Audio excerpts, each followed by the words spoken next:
Bucky Backaw with the Backyard Chicken Broadcast. The most gratifying thing a radio evangelist of backyard chickening like me can hear is, "Bucky, I've been wavering on whether or not to get chickens, but your show was the final bit of inspiration and problem solving I needed to finally make the leap. Now that I've been raising chickens a while, I wonder why it took me so long to get started. I can't remember what I was so afraid of, because I've been having such a good time, and I owe it all to you." I'm honored to have heard that quite a few times now, and I'm just as honored to hear folks say they were already chickeners before they heard the show, and yet they still look forward to the broadcast, because they enjoy the camaraderie of sharing experiences through the magic of radio and internet. And I'm both pleased and amazed to find out how many people follow the broadcast and other chicken-focused media. Some chicken experts and infotainment providers may sound less politicized or anti-corporate than me, but I suspect deep down we all share the same vision. And that's why I never hesitate, in my shows or in my chicken talks, to refer folks to as many other information sources as possible. I know I don't have all the answers. I especially know that every climate, local culture, and individual situation is different. Chickening takes an ability to improvise, to be resourceful, and to problem solve. And the best way to do that is to have a broad range of information as possible. Pretty much every other chickener out there is sharing decent information, and I respect anyone who works toward true free-range philosophies and against crowded conditions, substandard feeding, cruel slaughter, and other elements of factory farming. However, within that set of people, I do differ on certain finer points of chickening protocol. Today I'm going to editorialize on one area where I often diverge from the backyard chickening consensus: naming chickens. Many folks advise against naming chickens, and I advise for it. To be fair, I'll briefly go over the reasons why some experienced chickeners will tell newer chickeners to resist the temptation to name their chicks. The arguments go, chickens are working animals, not pets. They're not human. You may decide to eat them, and they will definitely be exposed to predators. You don't want to be distracted from your mission of a productive operation, and you don't want a broken heart when your chickens inevitably die.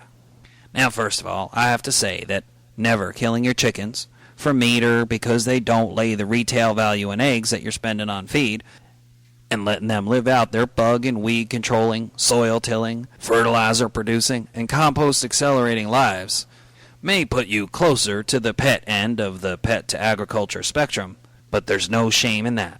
They're the most sustainable pet I can think of, not to mention the particular mental health benefits of the calming effect of being around chickens that city dwellers invariably rave about. Still, do you want to get overly attached? I have to confess that the main thing that delayed my decision to raise chickens was my fear of emotional baggage and a broken heart. I'd already been through enough of that with indoor mammal pets, dogs, cats, and ferrets, and I didn't want to go expose myself to any more.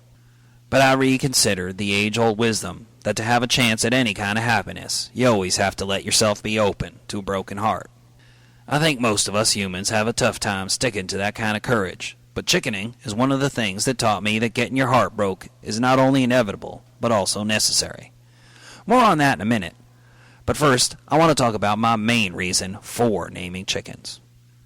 In a farm situation, even a backyard micro-farm situation, everyone on the team had better know each other really well.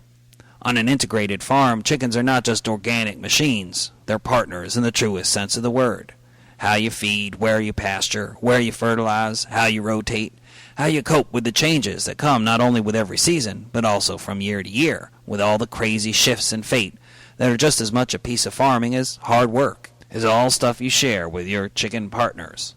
If you name each one of those partners, you'll be much better at observing their special skills, whether they be beneficial skills like bug eating or troublesome ones like breaking and entering into vegetable gardens, which allows you to be a competent supervisor. You'll also be better at observing behavior changes that signal potential disease outbreaks or the formation of bad social habits, such as flock-wide egg eating or excessive fighting, and be able to intervene early and do damage control. For the human mind, naming is part and parcel of observing and interacting. Will naming then make it difficult to deal with the loss of chickens who were picked off by predators or who you decide to slaughter for food? Yes, it will. A friend of mine from Idaho told me the story of his father who raised lambs sustainably on his subsistence farm in rural Idaho. The friend was visiting and witnessed his father sobbing hard while he butchered a beloved lamb that he had recently slaughtered. He ended the animal's life as humanely as he knew how, but he was becoming so emotional during the unavoidably gruesome act of butchering that he had to stop working periodically, lest he hurt himself. If he had decided to keep every animal he had affection for, he would probably not be able to continue farming without finding outside income to provide for all his new pet livestock. I'm sure an argument exists that this farmer could have found other methods of sustainable farming than having animals around. I won't comment either way, because I support anyone who strives for sustainable and humane farming, as this man did. My point in this story is that small farmers working before the advent of factory agriculture have always had attachment to the livestock that work side by side with them. Indeed, one of the things that we've lost in modern food production is the great and ancient tradition of cultivation and harvesting that incorporates a connection to one's previously living food. Everyone, from pilgrims to Native Americans, had some form of giving thanks to the animals who died so they might live. In the Bucky Backaw agenda, that is preferable to having all the difficulties hidden from you, because what happens to your food is still your responsibility, whether you have to face it or not. And if you think you're successfully avoiding responsibility, just wait until the day avian flu, or hormones from your meat, or arsenic and other pollutants from the field upwind or upstream from you make their way to your door, which they will, sooner or later, if factory farming continues and expands. A healthy dose of guilt, or at least sense of responsibility, also helps ensure you really need that food, a great way to prevent waste and ensure against obesity from overeating. And of course, raising your own food rather than relying on factory farming is a huge step, maybe even most of the way in the right direction. But in my mind, avoiding naming your chickens is a step towards the slippery slope of denial that brings us to factory farming. Finally, it only seems fair to know your chickens, since after all, they know you. Many in the anti-naming camp will talk about how we shouldn't anthropomorphize animals, attributing human qualities to non-humans. But the plain, in-your-face truth is, animals really do share some, or all, of our own traits and skills. For instance, numerous studies have shown that chickens can recognize up to 100 distinct individual chickens, and know the difference between individual animals of other species as well. Furthermore, in my own observation, chickens have some form of language, or at least a vocabulary. They have distinct clucks and crows for danger, food, and coop competition. The clucks vary from adult to chick, hen to rooster, and between individual peers. It stands to reason they have a name for you. I never figured out what the Backaw flocks calls me, but maybe that's 'cause they call me that behind my back.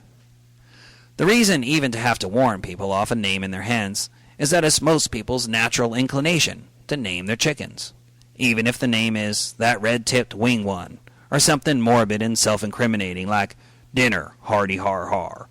Most of us start out naming our toes and grow up to love naming pets and giving our friends and lovers nicknames. Personally, it brings delight to my chickening to have the opportunity to say words like Veselka and Wojciech, Penny, Dearie, or Esmeralda every day. And I feel it brings me good luck to refer to my chickens with the names of natural pesticides like neem and pilu.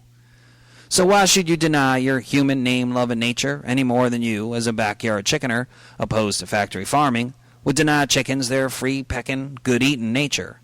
Don't listen to me, but don't listen to the chicken-naming naysayers either. Listen to yourself, and go ahead and name those chickens, and have a good time.